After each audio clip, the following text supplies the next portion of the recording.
Hello guys! Hello Virgo! Welcome Virgo dito sa aking channel, Kapalaran 888. Welcome! Alamin natin kung anong messages, vibration, gabay energy para sa lahat ng Virgo. Okay, ito ay general reading.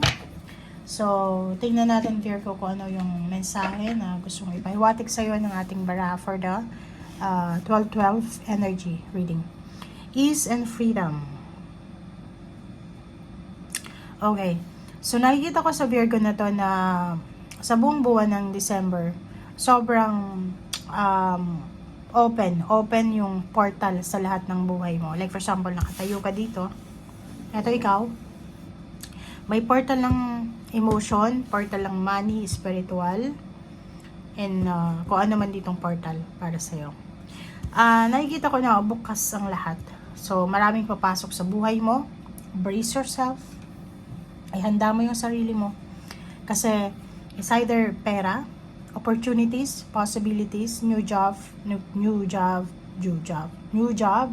career, new relationship, friendship, collaboration, partnership, new place, residence, international, local. Nakikita ko sa'yo dito na maraming blessings ang papasok sa'yo. Ihanda mo yung sarili mo dahil eto na yung freedom na posibleng makuha mo. Pwedeng makakaalis ka na sa mga unhealthy bonds, toxic relationship, toxic connections and attachment. And papasok ka sa isang napaka-fresh, stable, secured, prosperous, and abundant connection. Ang galing.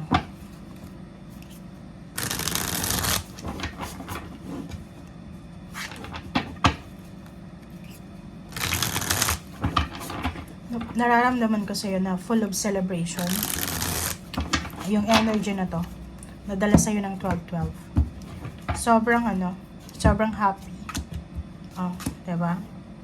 So, nakikita ko sa'yo dito na sa usaping pera, 7 of Swords, mag-iingat ka sa paghawak ng pera. Lalo na kung may lump sum of money ka dito.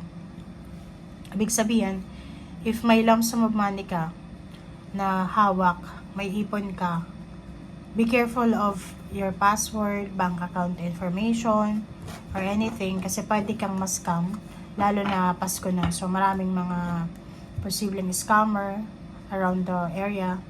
So, wag kang masyadong pabaya. Okay?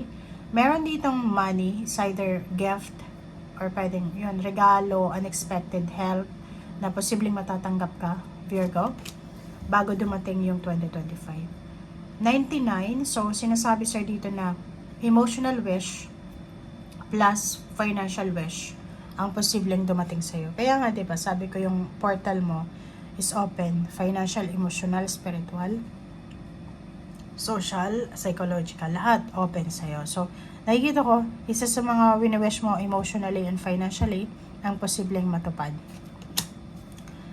Wow. So, etong the tower na to is transformation. If may single ditong Virgo, nakikita ko sa'yo dito na nakapag-decide ka na. It's either i-decline mo yung offer sa'yo na love ng isang taong ito or tatanggapin mo. O, diba? Kita mo. So, nakikita ko rin sa'yo dito na naghihintay ka. It's either nasa long distance relationship ka or posibleng naghihintay ka tungkol sa parang collaboration with someone. Nakikita ko sa'yo dito na still waiting ka pa rin. Page of Pentacles, nakikita ko may ibang Virgo dito na busy sila sa pagre-research. Pwede nyo iba naghahanap ng trabaho, naghahanap ng bansa na pwede nilang malipatan. And luckily, nakikita ko sa'yo dito na kung ano man to na hinahanap mo, ay posibleng matagpuan mo siya. Lalo na sa usaping pera. Strong decision making ang kailangan mong gawin regarding sa money. So, pwedeng, yung iba sa inyo dyan, parang gumagawa kayo ng mga resume, biodata, mga motivation letter, parang ganun. So, parang naghahanap kayo, nagre-research kayo ng company na pwede nyong pasukan. And yung hinahanap mo dito, isa sa pinaka gusto mo is yung malakas yung company na to, matatag, secured, and at the same time, malaki yung sweldo. Okay, reverse na Ten of Wands. Nakikita ko na hindi ka masyadong abala ngayon. Parang chill ka lang, relax ka lang. December 12 onwards, nakikita ko nagpapahinga ka, hindi ka masyadong abala tulad ng few months ago na masyado kang abala. So nakikita ko sa'yo dito na nakafocus ka lang sa sarili mo or nakafocus ka lang sa pamilya mo. Nakikita ko rin sa'yo dito na posibleng may kailangan kang ayusin sa pamilya, it's either occasion, it's either may celebration, reunion, Thanksgiving party. And nakikita ko sa'yo dito na wala kang interest sa ganun sa pag-aayos kasi nagpapahinga ka. Meron dito na parang Virgo na pagod na kayo sa pakikipagkompetensya, like kung sa negosyo yan, sa loob ng company, sa loob ng business, parang ganun. Or pwedeng pagod ka na sa nakikita mong mga away, misunderstanding, lalo na sa social media or sa ibang tao. Yung iba din sa inyo dito, nakikita ko na pagod na kayo sa nakikita nyong mga tao sa paligid nyo na nag-aaway-away dahil sa pera. Or nakikita ko siya dito kasi Five of Swords, parang gusto mo nang i-give up. It's either involved ka dyan, so nakikita ko siya dito may nakikita ka na isang pamilya na nag-aaway-away dahil sa pera. Or pwedeng may isang pamilya nag-aaway-away dahil sa may mga selfish na miyembro ng pamilya, parang ganun. So nakikita ko siya dito na parang ayaw mong makialam or ayaw mo nang marinig.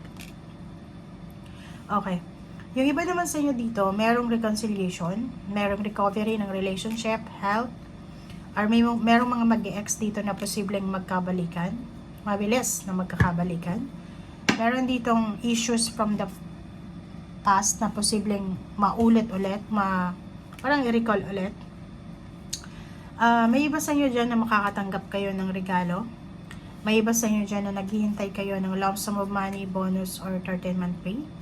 Na yun yung focus nyo. So nakikita ko sa'yo dito na kailangan mo maghintay, kailangan mo magpasensya. Nakikita ko sa'yo dito, Virgo, you're very, very lucky kasi posibleng yung hinihintay mo, pwedeng naghihintay ka. For example, naghihintay ka ng 5,000 pesos or $5,000. Mas mataas pa doon yung makukuha mo. Pwedeng 10,000 or pwedeng 20 or pwedeng 15. So, be patient kasi on the way na siya. Okay? So, thank you guys for watching. Ito ay para sa lahat ng Virgo. Maraming salamat. Bye!